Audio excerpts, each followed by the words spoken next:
सृष्टि के आदि में भगवान विष्णु ने मधु और कैटभ नाम के दो दैत्यों का उद्धार करके उन्हें जय विजय के रूप में अपने पार्षद बना लिया था।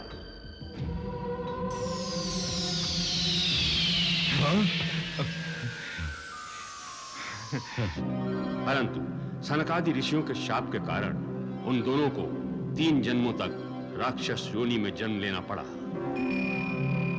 पाप को वैकुंठधाम त्यागना होगा। नहीं ऋषिवर, हमें क्षमा कर दीजिए। 3 बार असुर योनि भोगने के पश्चात ही आपके पाप दूर होंगे और तभी आपका उद्धार होगा। नहीं ऋषिवर, हमें क्षमा कीजिए, हमें क्षमा कीजिए। सतयुग में जय विजय हिरण्याक्ष और हिरण्यकश्यप बने। प्रभु ने वरा अवतार लेकर हिरण्याक्ष का और नरसिंह अवतार लेकर हिरण्यकश्यप का वध किया।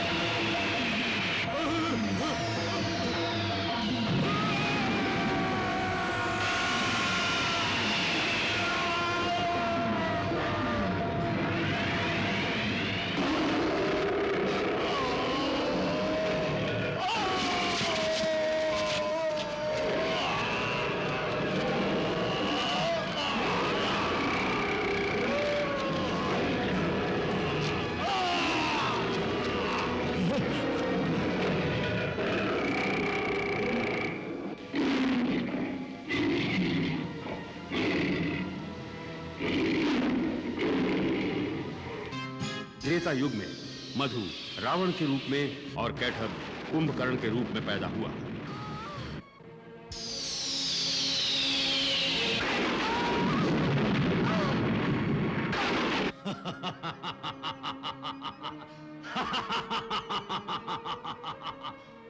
देखा विष्णु, देखा, इनके जन्म लेते ही पृथ्वी कैसे कांपने लगी है।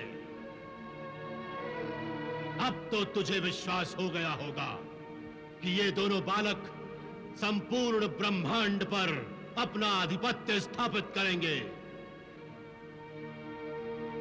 निसंदेह मेरा रावण 10 दिशाओं का विजेता होगा।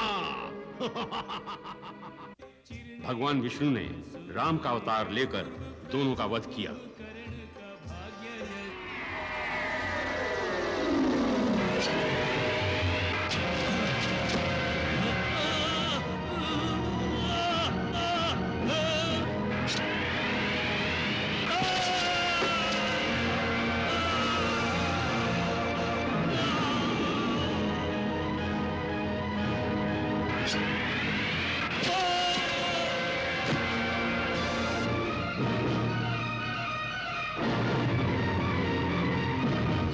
श्री राम।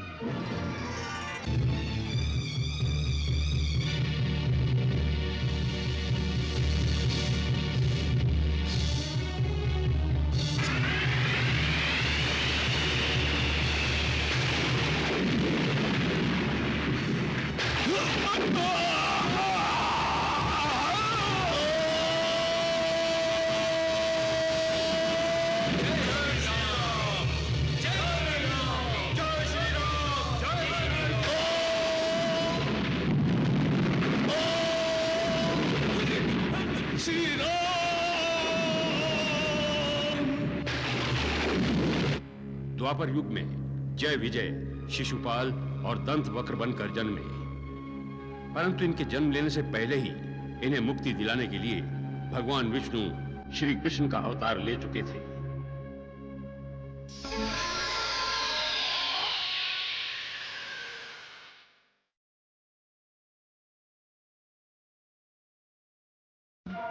शिशुपाल ने ही अन्य राक्षसों और राक्षसियों का वध करके अप्रत्यक्ष रूप में उन्होंने अपने अवतार की घोषणा कर दी थी।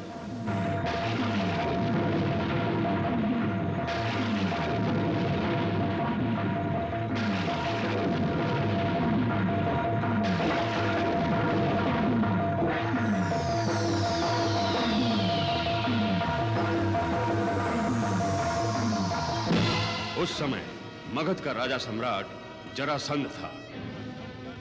उसकी दोनों पुत्रियां मथुरा के राजा और श्री कृष्ण के मामा कंस को ब्याही हुई थी।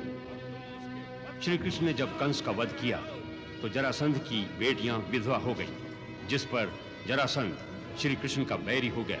नहीं, नहीं, ये नहीं हो सकता। इस धरती पर कौन है जिसने स्वयं काल को युद्धम देहि कहा है?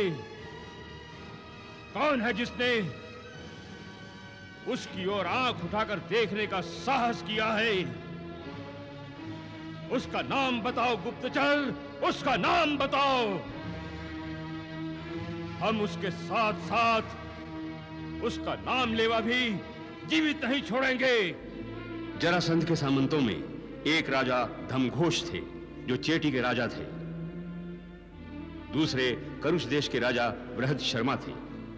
राजा दमघोष की महारानी श्रुति और राजा बृहद शर्मा की महारानी श्रुति देवा दोनों बहनें थीं और कृष्ण की बुआएं थीं।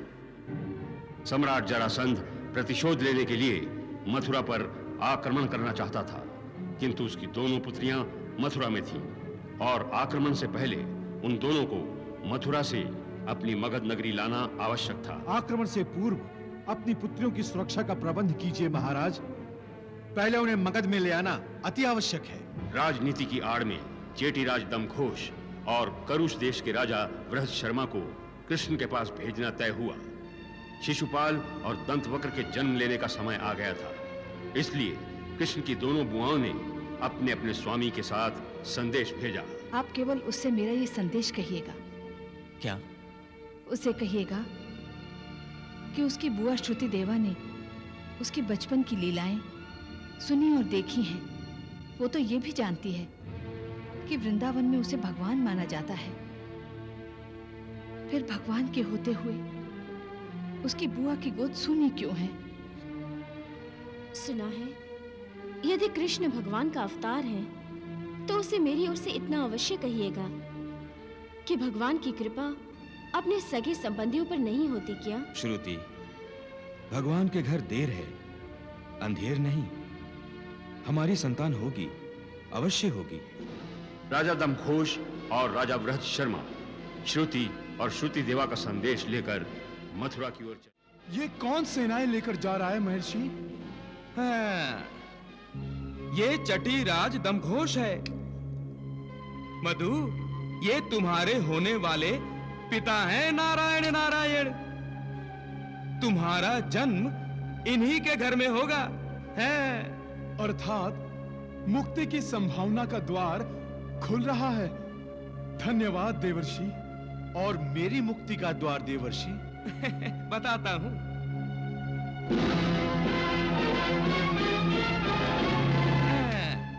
दूसरे रथ पर जो सवार है वो बृहद शर्मा है, जिनका पुत्र बनकर तुम्हें मुक्ति मिलेगी कैटब। ये दोनों कहां जा रहे हैं देवर्षि? जा तो रहे हैं जरासंध की आज्ञा का पालन करने के लिए, किंतु प्रभु श्री कृष्ण ने इन्हें जरासंध के माध्यम से आशीर्वाद देने के लिए बुलाया है। कैसा आशीर्वाद देवर्षि? आई नारायण नारायण, आप दोनों के जन्म लेने का।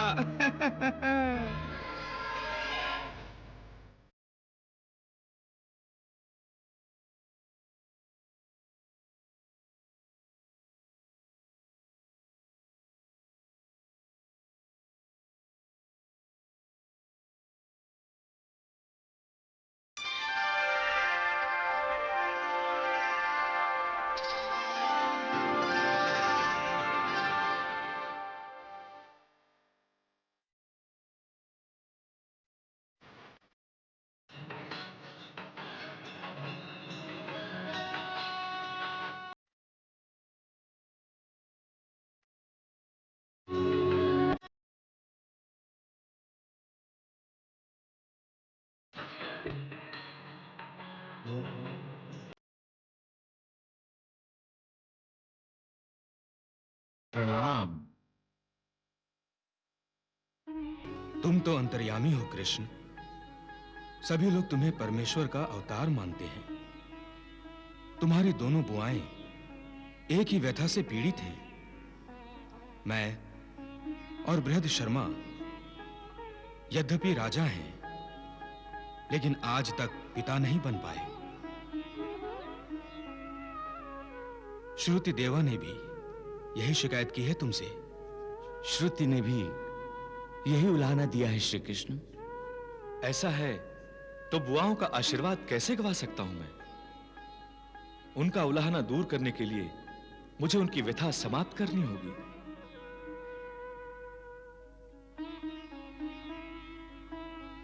फूफा जी, आप श्रुति और श्रुति देवा बुआ को मेरा प्रणाम कहिएगा और उन्हें यह विश्वास दिलाइएगा कि उनका मनोरथ अवश्य सफल होगा।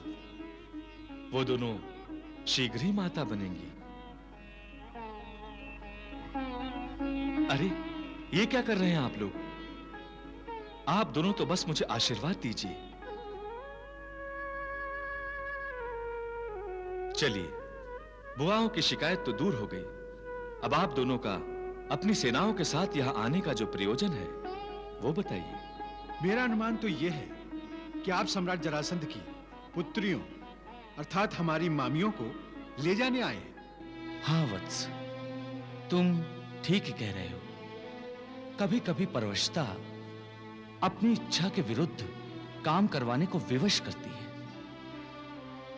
तुम तो जानते ही हो कि जैसे जरासंध को महाराज कंस की मृत्यु का समाचार मिला, वो क्रोध से आग बबूला हो गए। लेकिन उन्हें अपनी पुत्रियों की सुरक्षा का ध्यान भी है, जिसके लिए उन्होंने हम सामंतों को अस्थि और प्राप्ति की सुरक्षा के लिए मगध देश ले जाने की आज्ञा दी है। फूफा जी, हमारी न तो जरासंध से कोई शत्रुता है और न ही अपनी मामियों से। हम तो सदा सदा से ही अधर्म के शत्रु रहे हैं और रहेंगे। हमारे जीवन का उद्देश्य धर्म की स्थापना और सज्जनों की रक्षा है। आप निसंकोच ही हमारी मामियों को उनके पिता के पास ले जाइए। पति के पश्चात पिता ही स्त्री की सुरक्षा करता है।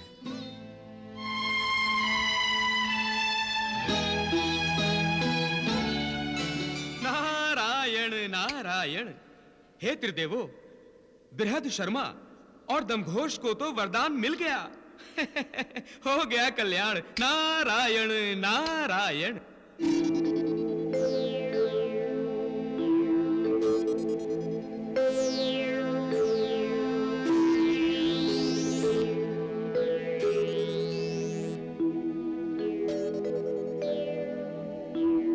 माताश्री, माताश्री,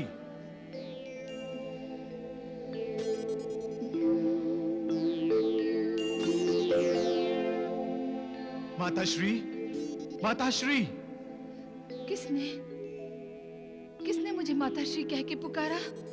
हाँ, मैंने माताश्री, मैंने आपको पुकारा। मुझे आशीर्वाद दीजिए माताश्री, मैं आपकी कोख में जन्म लेने जा रहा हूं।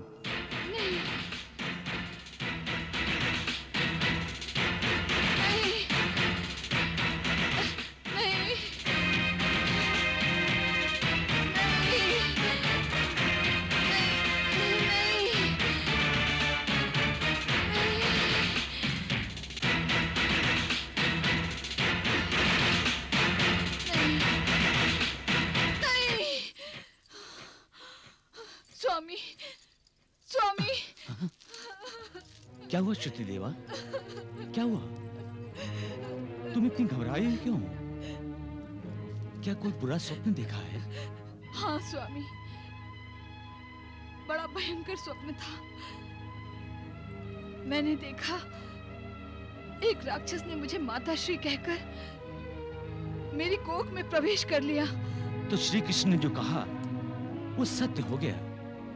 अब तुम शीघ्र ही माता बनोगी। परंतु वो एक राक्षस है स्वामी। क्या मैं एक राक्षस को जन्म दूंगी? नहीं, राक्षस उसकी पुरानी योनि है। इस योनि में वो तुम्हारा पुत्र बनकर आ रहा है महारानी, पुत्र।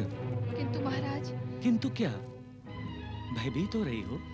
हाँ स्वामी, मुझे तो ऐसा लगता है कि वो राक्षस मेरे माँ बनने में बाधाएं उत्पन्न करने आ रहा है। भयभीत होने की कोई आवश्यकता नहीं। तुम्हें श्री कृष्ण पर विश्वास है ना? हाँ। तो सब उस पर छोड़ दो। श्री कृष्ण हमारा मित्र है, हमारा हितैषी है, हमारा संरक्षक है। यदि किसी ने तुम्हारे मां बनने में कोई बाधाएं उत्पन्न की तो श्री कृष्ण उसका वध कर देंगे। नारायण नारायण। सुन लिया मधु, सुन लिया। श्री कृष्ण ने स्वयं बेहद शर्मा के मुख से भविष्यवाणी करवा दी कि वो स्वयं कैटब का वध करेंगे। ये कैटब का तीसरा और अंतिम जन्म होगा पृथ्वी लोक पर। नारायण नारायण। और मेरा देवर्षि? और तुम तो जन्म से ही कैटब के साथी हो, फिर तुम कैसे पीछे रहोगे?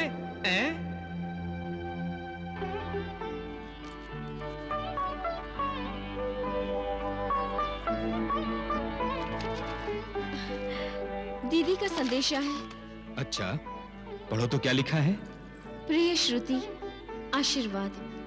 तुम्हें ये जानकर खुशी होगी कि मैं माँ बनने वाली हूँ। दीदी माँ बनने जा रही है। स्वामी, श्री कृष्ण की वाणी सत्य होने जा रही है। इसे कहते हैं आत्माकर्षण। तुम अपनी दीदी को संदेशा भेजना चाहती थी और उन्होंने तुम्हें संदेशा भेज दिया। अभी कुछ ही समय पूर्व महाराज बृहद शर्मा और उनकी महारानी तथा महाराज दमघोष और उनकी महारानी श्रुति संतान न होने से कितने व्यथित थे, और अब देख रहे हैं आप केवल संतान होने की संभावना ने ही उनके मन में कैसे हर्ष और उल्लास भर दिया है।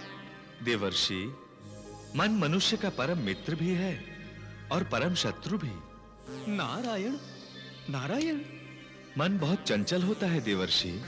एक ही पल में ये सुख के आकाश को छू लेता है और एक ही पल में ये दुखों के पाताल में घुस जाता है। मनुष्य को सुखी बनाने वाला और दुखी बनाने वाला ये मन ही है। कभी इसे किसी की खुशी अच्छी नहीं लगती तो ये ईर्ष्यालु हो जाता है, और कभी ये किसी पर खुश होकर अपना सब कुछ न्यौछावर करने को उद्यत रहता है। सत्य प्रभु, सत्य। वाह! देवर्षि, श्रुति और श्रुति देवा साधारण मनुष्य हैं, इसीलिए प्रसन्न हो रही हैं। जो असामान्य होते हैं वो सुख दुख से परे होते हैं। उन्होंने अपने मन पर अंकुश लगा लिया होता है। श्रुति और श्रुति देवा ने अपने मन पर कोई अंकुश नहीं लगाया है। मैं धन्य हो गया प्रभु, मैं धन्य हो गया। हमारी पुत्रियों के मगध लौट आने के पश्चात हम उस ग्वाले को पाठ पढ़ाने के लिए अति आतुर हैं। महामंत्री, कृष्ण और बलराम सहित हम संपूर्ण मथुरा का विनाश कर देना चाहते हैं। आप तत्काल मथुरा में कृष्ण को संदेश भेजिए। यदि बलराम सहित कृष्ण हमारी शरण में आ जाएं, तो हम उन्हें जीवन दान दे देंगे, अन्यथा हम मथुरा पर आक्रमण कर देंगे। जो आज्ञा महाराज।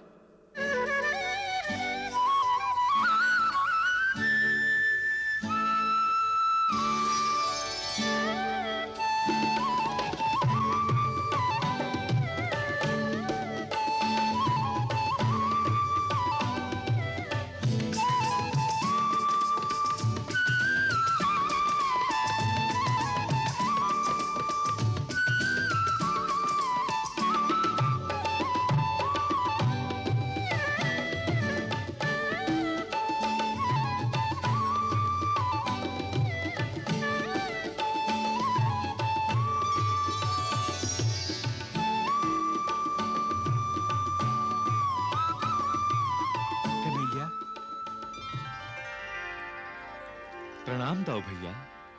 कन्हैया, वही हुआ जिसकी आशंका थी। जरासंध ने उसकी शरण में जाने की धमकी भेजी है। कन्हैया, तुम हंस रहे हो? उसने मथुरा पर आक्रमण करने की तैयारी कर ली है, और जरासंध का सामर्थ्य और शक्ति कितनी प्रबल है तुम जानते हो? दाऊ भैया, अधर्मी कभी प्रबल नहीं हो सकता। वो तो केवल अपने विकारों का प्रतिनिधित्व कर रहा है।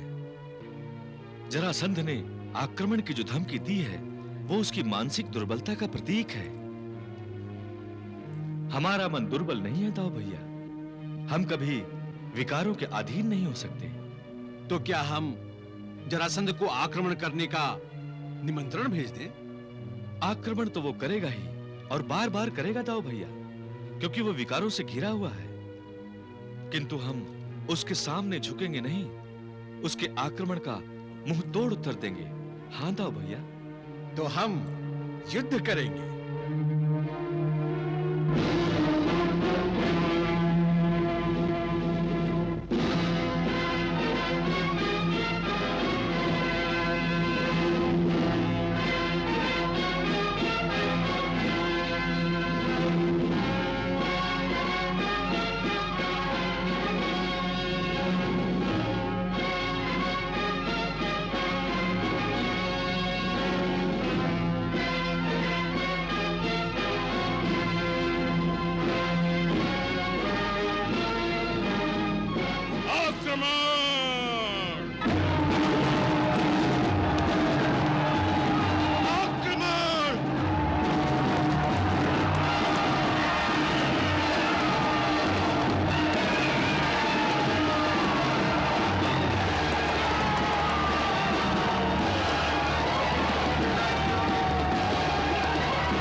ठहरो सारथी।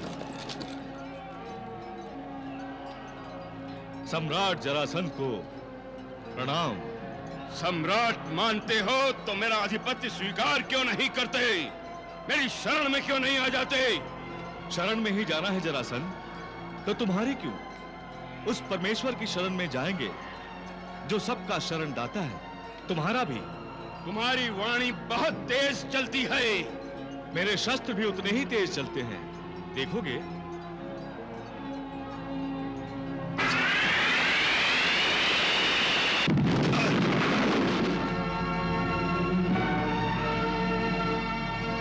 बस दिखा ली अपनी शस्त्र निपुणता। अब मेरा बाण देखो। पहले ये बताओ जरासंध कि हम दोनों में शत्रुता क्या है? तुमने मेरे जमाई कंस का वध किया है। जरासंध, कंस मेरे मामा थे, फिर भी मेरे प्राणों के शत्रु बन गए। उन्होंने मेरे माता पिता को बंदी बनाए रखा और मथुरा पर न जाने क्या क्या अत्याचार किए। उनका वध अनिवार्य था, क्योंकि वो धर्म के शत्रु बन गए थे। तब तो तुम्हारा भी वध अब अनिवार्य हो गया है, क्योंकि मैं तुम्हारे प्राणों का शत्रु बन गया हूं। सावधान!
मरा तो नहीं था मैं, मूर्छित ही तो हुआ था।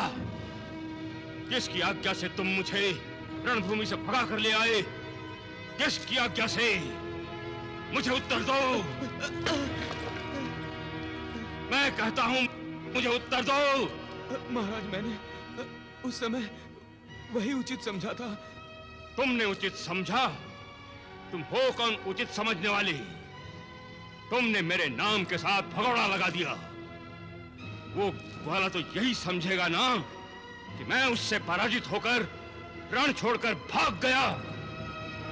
तुमने मेरे शौर्य का, मेरे नाम का, मेरे कुल का उपहास कराया है।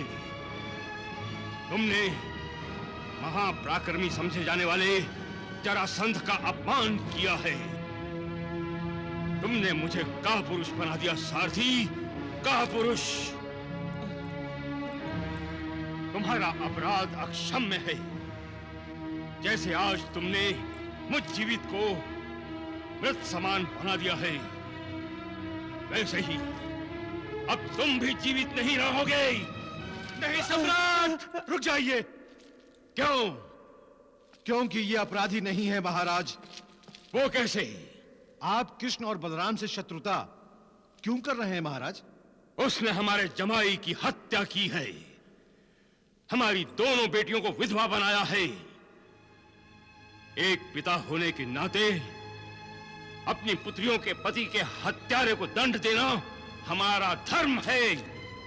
इस सारथी का भी धर्म था आपको रणभूमि से जीवित वापस ले आना।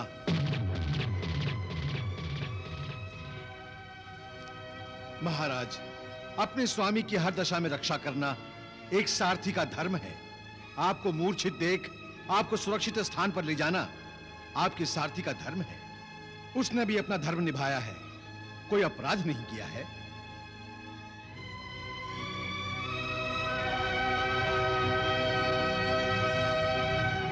आप उचित कह रहे हैं। मैं क्षमा चाहता हूं महाराज, मैं क्षमा चाहता हूं।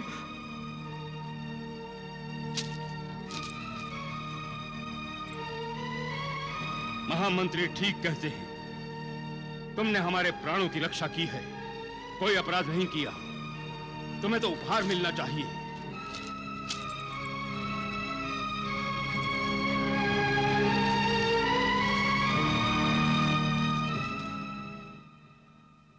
कृष्ण से पराजित होना हमें अच्छा नहीं लगा महामंत्री। जय पराजय तो तब होती है महाराज जब युद्ध का निर्णय हो जाता है। अभी युद्ध का निर्णय कहां हुआ है? आप फिर से मथुरा पर आक्रमण कर सकते हैं। हाँ, हम आक्रमण करेंगे, अवश्य करेंगे। नारायण नारायण। प्रभु, क्या बात है देवर्षि, इतने विचलित क्यों हैं? आशंका की आंधी में तिनके जैसी दशा हो रही है मेरी। क्यों देवर्षि, क्यों? प्रभु, पानी को कितना भी गर्म करो वो ठंडा हो ही जाता है, कोई अपना स्वभाव नहीं छोड़ता। फिर ये मधु कैटव दोनों दो दो जन्मों के अपने संस्कारों से बने दुष्ट स्वभाव को कैसे छोड़ पाएंगे? देवर्षि, दुष्टता और सज्जनता आते आते आती है और उसी प्रकार धीरे धीरे नष्ट होती है। तब तो पृथ्वी पर फिर से अनीति, अनाचार और भ्रष्टाचार बढ़ेंगे। प्रभु भगवान, क्या कभी पृथ्वी पर ऐसा समय भी आएगा जब राक्षसी प्रवृत्तियां नहीं होंगी?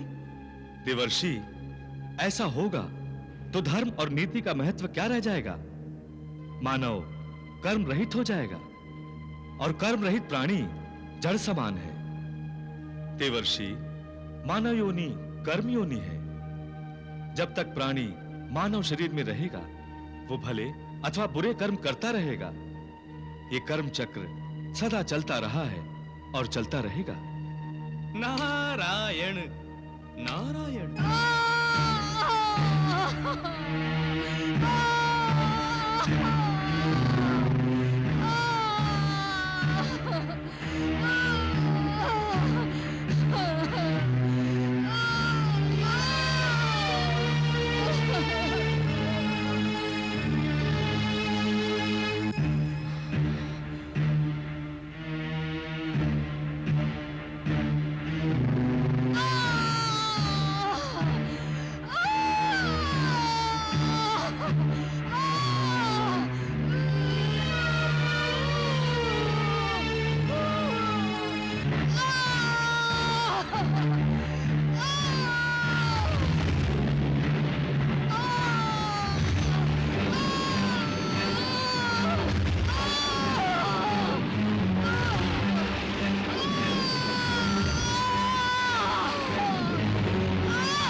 महारानी ने पुत्र को जन्म दिया है।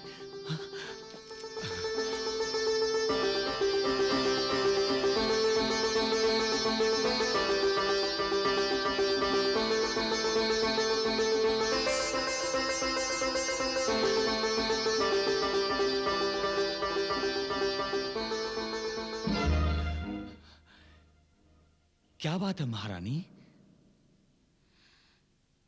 महाराज, हमारा पुत्र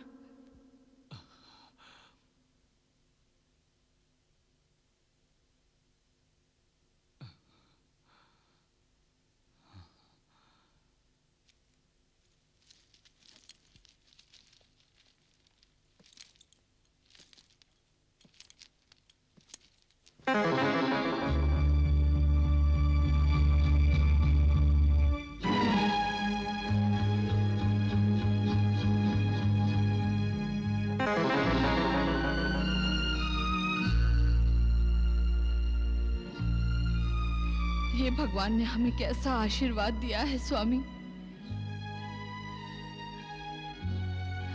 अभी अभी जन्मा बच्चा और इतने बड़े बड़े दांत।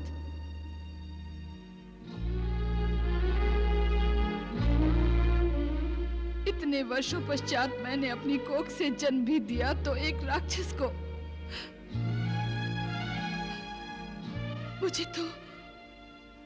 मुझे तो इससे भय लग रहा है स्वामी। नहीं नहीं महारानी, माँ कभी अपने पुत्र से भयभीत होती है भला? हाँ, यह हमारा पुत्र है। इसके दो बड़े दांत बता रहे हैं कि हमारा पुत्र महाबलशाली है। किंतु महाराज। किंतु क्या महारानी? श्री गणेश क्या एक दंत नहीं कहलाए? हमारे पुत्र के यदि दांत वक्र है तो क्या हुआ? हम इसे दंत वक्र कहेंगे। दंत वक्र। दंत वक्र? आपने तो अभी से इसका नामकरण भी कर दिया। हाँ, इसके जन्म पर सारी नगरी में खुशियां मनाई जाएं। खुशियां।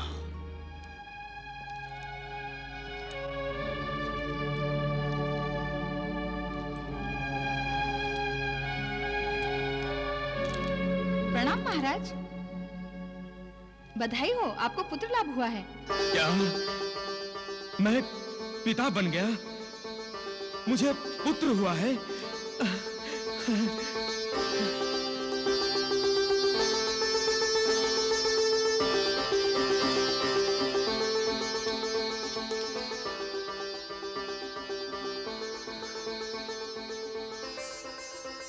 महारानी, आज मैं आपका बहुत आभारी हूं। आपने हमें पिता बना दिया। आज मैं बहुत प्रसन्न हूं महारानी, बहुत प्रसन्न हूं। परंतु हम प्रसन्न नहीं हैं। किंतु क्यों? मां बनने की प्रसन्नता आपको नहीं है? आपने अभी तक अपने पुत्र को देखा नहीं है, तनिक उसके दर्शन तो कर लीजिए।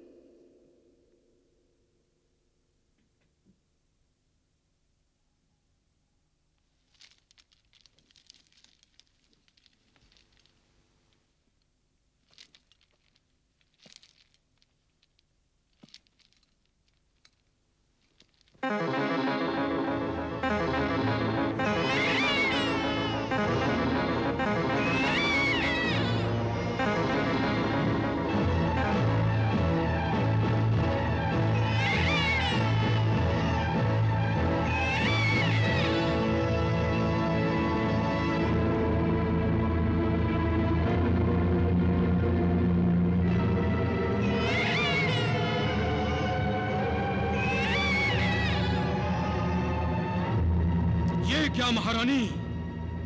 क्या ऐसे बच्चे को जन्म देकर कोई मां प्रसन्न हो सकती है? ये तो राक्षस है, राक्षस। तुम ठीक कह रही हो महारानी। संतान के रूप में हमें राक्षस नहीं चाहिए।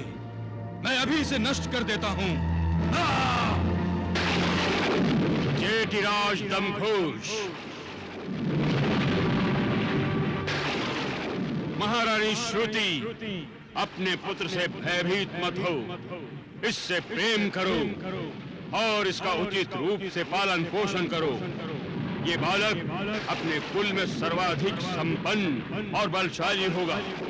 इसकी भुजाएं और आंखें तभी सामान्य होंगी जब इसे कोई ऐसा व्यक्ति उठाकर अपनी गोद में लेगा जो कालांतर में इसका वध भी करेगा।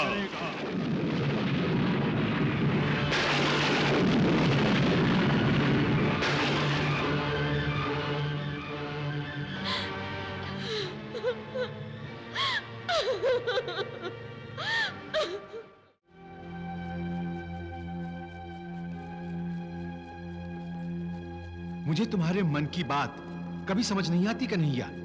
इधर हमारी मथुरा पर जरासंध कभी भी आक्रमण कर सकता है और तुम चल पड़े चेटी देश। एक तो तुम्हारा ये मुस्कुराना मुझे बड़ा रहस्यमय लगता है। उत्तर देने के स्थान पर धीरे से होंठ खोलकर बंद कर लेते हो। मैं मानता हूं चेटी देश से निमंत्रण आया है, किंतु निमंत्रण तो बुआ कुंती के यहां से भी कई बार आया, मगर हम हस्तिनापुर तो नहीं गए। इसका भी अवसर आएगा दाऊ भैया। किंतु ये चेटी देश जाना इतना आवश्यक क्यों हो गया?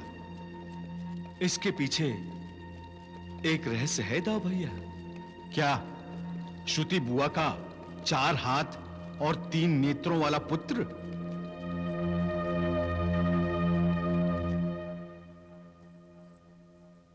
प्रणाम महारानी। मथुरा के राजकुमार श्री कृष्ण और बलराम आए हैं। अच्छा, महाराज उन्हें लेकर यहीं आ रहे हैं।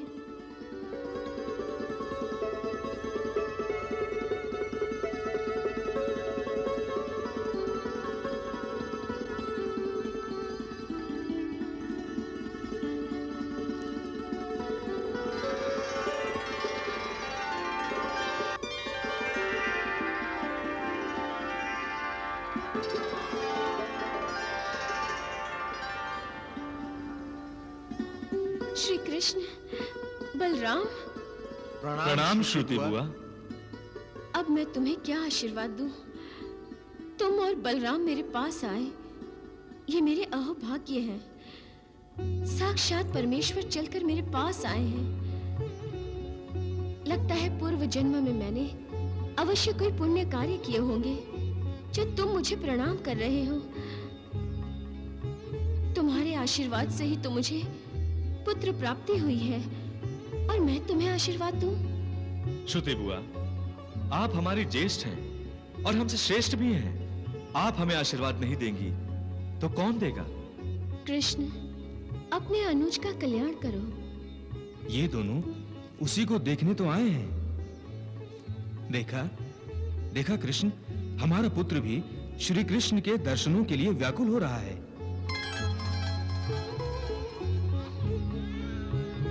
क्या नाम रखा है आपने इसका? शिशुपाल। शिशुपाल? शिशुपाल, क्या भाग्य लेकर आए हो पुत्र तुम। आज परमेश्वर के अवतार तुम्हें देखने आए हैं।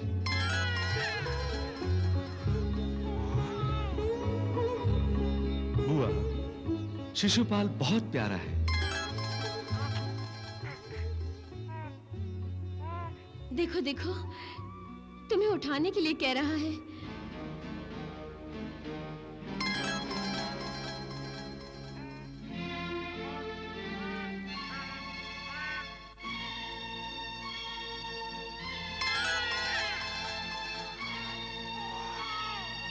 फूफा श्री, शिशुपाल विचित्र है। इसकी 4 भुजाएं हैं और 3 नेत्र हैं।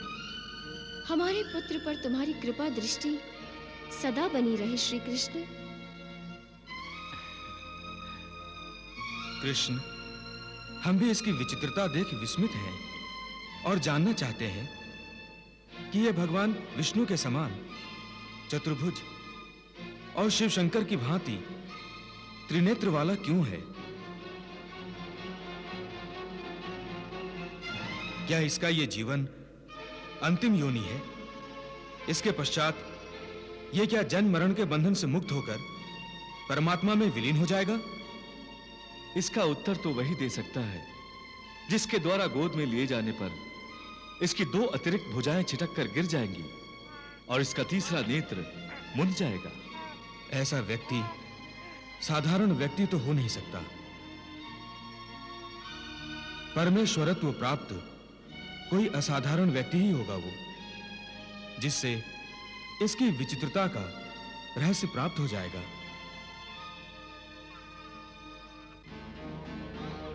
कन्हैया, तुम पौंड्रक को संकेत देना चाहते हो ना?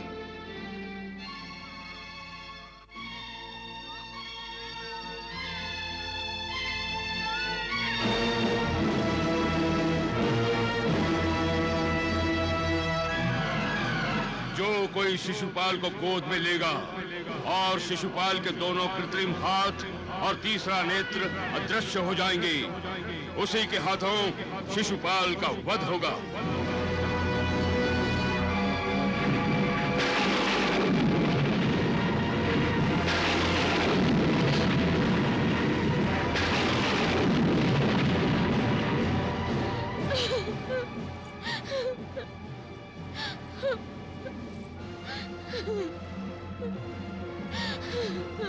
क्या हुआ बुआ? आप रोने क्यों लगी? शिशुपाल का भविष्य। क्या है शिशुपाल का भविष्य? कृष्ण के हाथों से मृत्यु। ये आप क्या कह रही हैं? बलराम, ये सत्य कह रही हैं। शिशुपाल के जन्म के समय आकाशवाणी हुई थी कि जिसकी गोद में शिशुपाल के दोनों कृत्रिम हाथ और तीसरा नेत्र नष्ट हो जाएंगे, शिशुपाल का वध उसी के हाथों होगा। ये कैसे हो सकता है?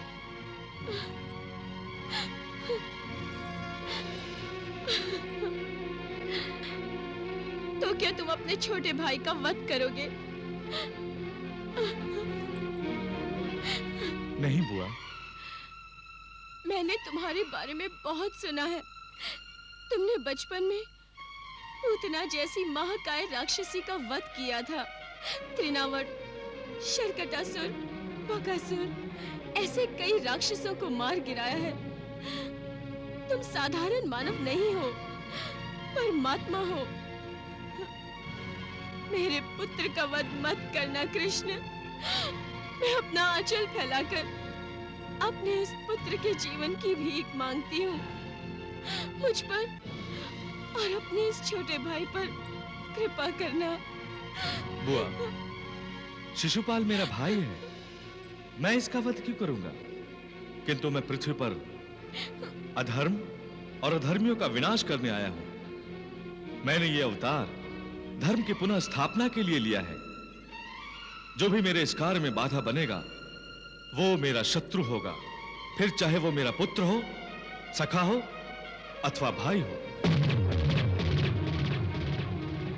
बुआ, यदि शिशुपाल ने धर्म का आचरण किया तो वो मेरा शत्रु नहीं है, किंतु यदि इसने अधर्मियों का साथ देकर अधर्म किया तो ये मेरा शत्रु बन जाएगा।